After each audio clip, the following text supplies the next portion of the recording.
പരിപാടിയിൽ പങ്കെടുത്തുകൊണ്ടിരിക്കുന്ന സഖാവ് പി ജയരാജൻ, സംഘടനയുടെ അഖിലേന്ത്യാ ജനറൽ സെക്രട്ടറി സഖാവ് SRP, സഖാവ് MA ബേബി ഉൾപ്പെടെയുള്ള സമാരാധ്യരായ നേതാക്കളെ, യുവജന സഖാക്കളെ, സഹോദരി സഹോദരന്മാരെ, സുഹൃത്തുക്കളെ, കേരളത്തിൻ്റെ സമര ചരിത്രത്തിൽ ഇന്ന് ഒരു പുതിയ അധ്യായം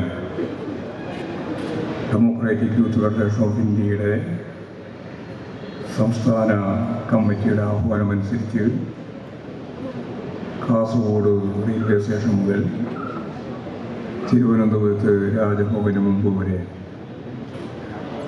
റഹീമിൽ നിന്ന് ആരംഭിച്ച് VP ജയരാജൻ അവസാനിച്ച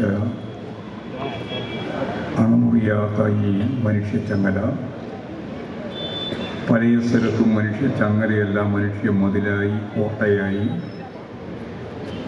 ഒരു ഉജ്ജ്വലമായ ഒരു സമരം എന്ന നിലയിൽ കേന്ദ്ര ഗവൺമെൻറ്റിൻ്റെ കണ്ണ് തുറപ്പിക്കുന്നതിന് ഉതകുന്ന രീതിയിലൊരു ജനകീയ ശക്തിയായി ഇവിടെ ഓരോ മേഖലയിലും സമാപിക്കുകയാണ്. DYFI ഉയർത്തിയ മുദ്രാവാക്യം സംബന്ധിച്ചെല്ലാം അധ്യക്ഷ പ്രസംഗത്തിലും സ്വാഗത പ്രാസംഗികൻ എന്ന നിലയിലുമൊക്കെ ഇവിടെ ചൂണ്ടിക്കാണിച്ചു. ഞാൻ ആ വിശദീകരണത്തിലേക്കൊന്നും കടക്കാൻ ഉദ്ദേശിക്കുന്നില്ല. മാത്രമല്ല, ഇവിടെ പ്രമുഖരായ നേതാക്കൾ നിങ്ങളോട് സംസാരിക്കാനുണ്ട്. ഈ രാജ്ഭവൻ്റെ മുമ്പിൽ ഒത്തുചേർന്ന ഈ മനുഷ്യച്ചങ്ങലയ്ക്ക് ശേഷമുള്ള ഈ മഹാസമ്മേളനം ഔപചാരികമായി ഉദ്ഘാടനം ചെയ്തതായിട്ട് ആദ്യം തന്നെ അറിയിക്കുകയാണ്.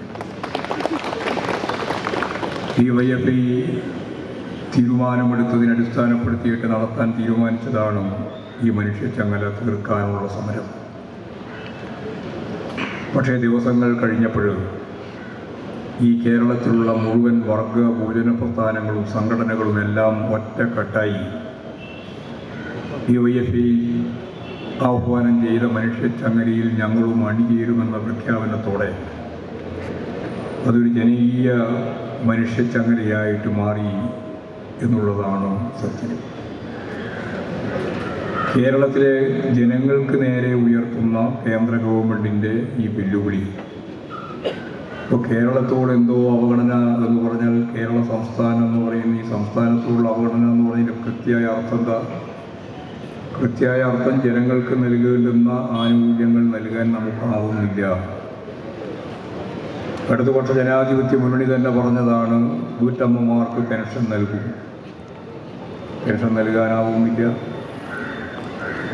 ഇപ്പോഴേ നൽകിക്കൊണ്ടിരിക്കുന്ന പെൻഷനുകളുടെ എല്ലാം തുക ഇപ്പോൾ 1600 അത് വർദ്ധിപ്പിക്കും. കൊല്ലം വർദ്ധിപ്പിക്കാനുള്ള ആലോചനയായിരുന്നു മുമ്പ് നടത്തിയിരുന്നത്.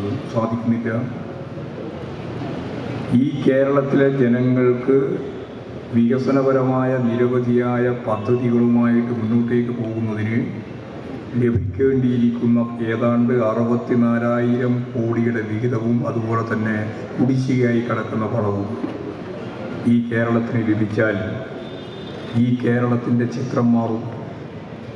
UDFകാർ പറയുന്നത് പോലെ, BJPക്കാർ പറയുന്നത് പോലെ ഈ പ്രയാസമൊന്നും ഈ മാധ്യമങ്ങൾ പറഞ്ഞുകൊണ്ടിരിക്കുന്നത് പോലെയുള്ള ഒരു പ്രതിസന്ധിയും ഈ കേരളത്തിലില്ല. മാത്രമല്ല, ഈ സാമ്പത്തിക പ്രതിസന്ധിയിൽ വളരെ കരുതലോടുകൂടിയാണ് കേരളം മുന്നോട്ടേക്ക് പോകുന്നത്. അങ്ങനെ മുന്നോട്ടേക്ക് പോകുന്ന കേരളത്തിലെ ജനങ്ങളെ വെല്ലുവിളിച്ച് ജനങ്ങൾക്ക് നൽകേണ്ടുന്ന ആനുകൂല്യങ്ങൾ ഞങ്ങൾ തരില്ല, അങ്ങനെ കേരളം വളരണ്ട, മാനുഷിക പരിഗണനയോടുകൂടി നീതി ആയോഗിൻ്റെ എല്ലാ പ്രധാനപ്പെട്ട സൂചികയിലും 1ാം സ്ഥാനത്ത് നിൽക്കുന്ന സംസ്ഥാനമാണ് കേരളം. ആ കേരളം അങ്ങനെ ഒരു മാതൃകയായി ലോകത്തിൻ്റെ മുമ്പിൽ ഉയരേണ്ടതില്ല എന്ന നിഷേധാത്മകമായ നിലപാട് സ്വീകരിച്ചുകൊണ്ടാണ് കേന്ദ്ര ഗവൺമെൻറ് സാമ്പത്തിക ഉപരോധവും നമ്മുടെ വളരെ ശ്രദ്ധേയമായ പദ്ധതികൾക്ക് അനുവാദം നൽകാതിരിക്കുകയും ചെയ്യുന്നത് എന്ന് നമ്മൾ തിരിച്ചറിയുകയാണ്. ജനങ്ങൾ തന്നെ തിരിച്ചറിയുകയാണ്. നമുക്കറിയാം, മുഖ്യമന്ത്രിയും മന്ത്രിമാരും ഉൾപ്പെടെ എല്ലാം ചേർന്ന് കേരളത്തിലെ 140 മണ്ഡലങ്ങളിലും നവകേരള സദസ്സ് സംഘടിപ്പിച്ചപ്പോൾ 10,000 കണക്കിന് ആളുകളാണ് ഓരോ കേന്ദ്രത്തിലും എത്തിച്ചേർന്നത്. ആ എത്തിച്ചേർന്നവരോട് കേരളം എന്താണ് ചെയ്യാൻ ഉദ്ദേശിക്കുന്നത്, ഇനി എന്തൊക്കെയാണ് ചെയ്യേണ്ടത് എന്നുൾപ്പെടെയുള്ള കാര്യങ്ങൾ ജനങ്ങളുമായി സംവേദിച്ചപ്പോൾ ഒരുപാട് വിവരങ്ങൾ ലഭിച്ചിട്ടുണ്ട്. അതുപോലെ തന്നെ ലക്ഷക്കണക്കിന് പരാതികൾ ജനങ്ങളിൽ നിന്ന് ലഭിക്കുകയുണ്ടായി. പരാതികൾ സമർപ്പിച്ചാൽ അതിന് കൃത്യമായിട്ടുള്ള മറുപടി വരും, കൃത്യമായ നിലപാട് വരും എന്നുള്ളതിനെ അടിസ്ഥാനപ്പെടുത്തിയിട്ടാണ് ലക്ഷക്കണക്കിന് ആളുകൾ ഈ പറയുന്ന അവരുടെ ആവശ്യവും അവരുടെ വിഹുലതയും എല്ലാം ചേർത്ത് ഗവൺമെൻറ്റിൻ്റെ കയ്യിൽ എത്തിച്ചിട്ടുള്ളത്. അത് പരിഹരിക്കുന്നതിന് വേണ്ടിയുള്ള നല്ല മുൻഗണനയോടുകൂടി ഉയർന്ന ഉദ്യോഗസ്ഥന്മാരെ ചുമതലപ്പെടുത്തി ഡിപ്പാർട്ട്മെൻറ്റ് അടിസ്ഥാനത്തിൽ മുഖ്യമന്ത്രി തന്നെ അവലോകനം ചെയ്തുകൊണ്ടിരിക്കുകയാണ്. വെറുതെ ഒരു അപേക്ഷ കൊടുത്തതല്ല, ഒരു പരാതി കൊടുത്തതല്ല. ആ പരാതിക്കെല്ലാം കൃത്യമായിട്ട് ഉത്തരം കണ്ട് അതിനെല്ലാം കൃത്യമായ മറുപടിയും കൃത്യമായ തീരുമാനവും ഉണ്ടാവത്തക്ക രീതിയിൽ നിലപാടുകൾ സ്വീകരിച്ചു പോവുകയാണ്. ഇതെല്ലാം ഈ ഇന്ത്യയുടെ ജനാധിപത്യ സമൂഹത്തിൻ്റെ ചരിത്രത്തിലെ പുതിയ അധ്യായമായിട്ടാണ് നമുക്ക് കാണാൻ കഴിയുക. അവിടെ കൃത്യമായിട്ട് പറഞ്ഞു, ജനങ്ങളോട് പറഞ്ഞു, നിങ്ങൾക്ക് നൽകണമെന്ന് ഞങ്ങൾ തീരുമാനിച്ച എല്ലാ കാര്യങ്ങളും, ഇപ്പോൾ അധ്യാപകർക്ക്, ജീവനക്കാർക്ക്, പെൻഷൻകാർക്ക് കൊടുക്കേണ്ട ഡി എ കുടിശ്ശികയാണ്, 10-18% കുടിശ്ശികയാണ്.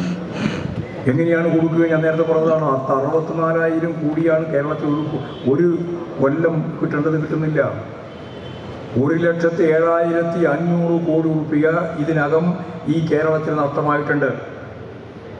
1,07,500 കോടി രൂപയുടെ നഷ്ടം ഈ കേരളത്തിലെ ഗവൺമെൻറ്റിന് കഴിഞ്ഞ 7.5 കൊല്ലക്കാലം കൊണ്ട് ഉണ്ടായിരിക്കുന്നു എന്ന് പറഞ്ഞാൽ നമ്മൾ പ്ലാൻ ചെയ്ത് മുമ്പോട്ടേക്ക് വെച്ച മുഴുവൻ കാര്യങ്ങളും നടപ്പിലാക്കാനുള്ള നല്ല നിശ്ചയദാർഢ്യത്തോടുകൂടി മുമ്പോട്ടേക്ക് പോകാനുള്ള ശേഷി ഈ കേരളത്തിലുണ്ടായിരുന്നു. പക്ഷേ അതിനെ തകർക്കുന്ന സമീപനമാണ് കേന്ദ്ര ഗവൺമെൻറ് ഒരുതരം സാമ്പത്തിക ഉപരോധം പോലെ ഇപ്പോൾ നിർവഹിച്ചുകൊണ്ടിരിക്കുന്നത് എന്നാണ് DYFIയും അതുപോലെ ഇടതുപക്ഷ പ്രസ്ഥാനങ്ങളും സാധാരണ ജനങ്ങളും എല്ലാം കേന്ദ്രത്തെ നോക്കിയിട്ട് ഇപ്പോൾ പറഞ്ഞുകൊണ്ടിരിക്കുന്നത്.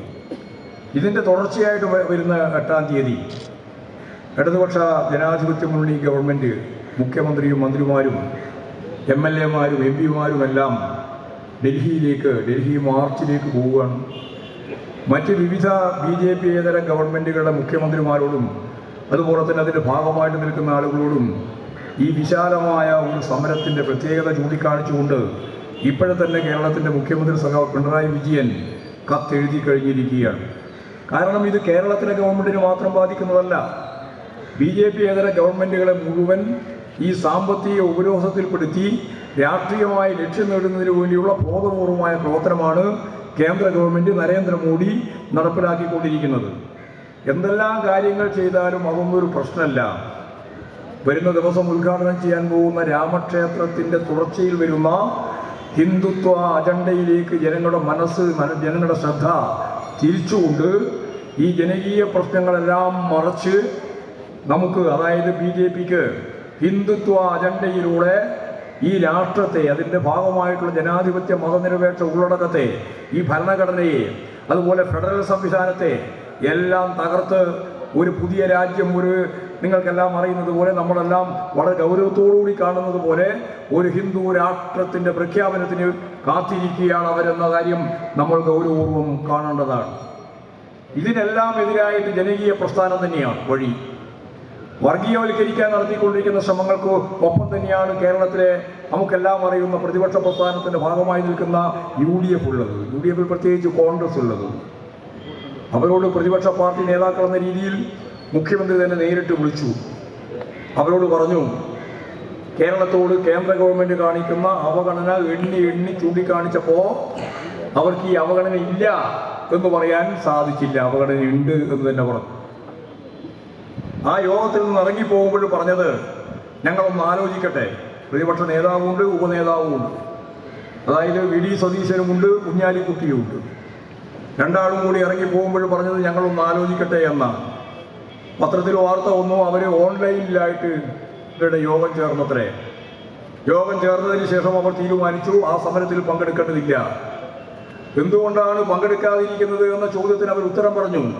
ആ ഉത്തരം ഇങ്ങനെയാണ്: നമുക്ക് കേന്ദ്ര ഗവൺമെൻറ്റിൻ്റെ അവഗണനയുണ്ട് എന്നുള്ളത് ശരിയാണെങ്കിലും അത് മാത്രമല്ല, പിന്നെ കേരളത്തെ പറ്റി പറയുകയാണ്.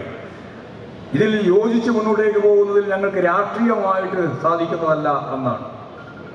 കേരളത്തിലെ ജനങ്ങൾ അനുഭവിക്കുന്ന പ്രശ്നങ്ങൾക്ക് പരിഹാരം കാണാനുള്ള പോരാട്ടത്തിൽ രാഷ്ട്രീയത്തിൻ്റെ പേര് പറഞ്ഞ് ഒഴിഞ്ഞു നിൽക്കുന്ന, രാഷ്ട്രീയമാണ് പ്രധാനമെന്ന് ചൂണ്ടിക്കാണിച്ചുകൊണ്ട് ഒഴിഞ്ഞു നിൽക്കുന്ന ഒരു സമീപനമാണ് കോൺഗ്രസിൻ്റെ ഭാഗത്തുണ്ടായത്.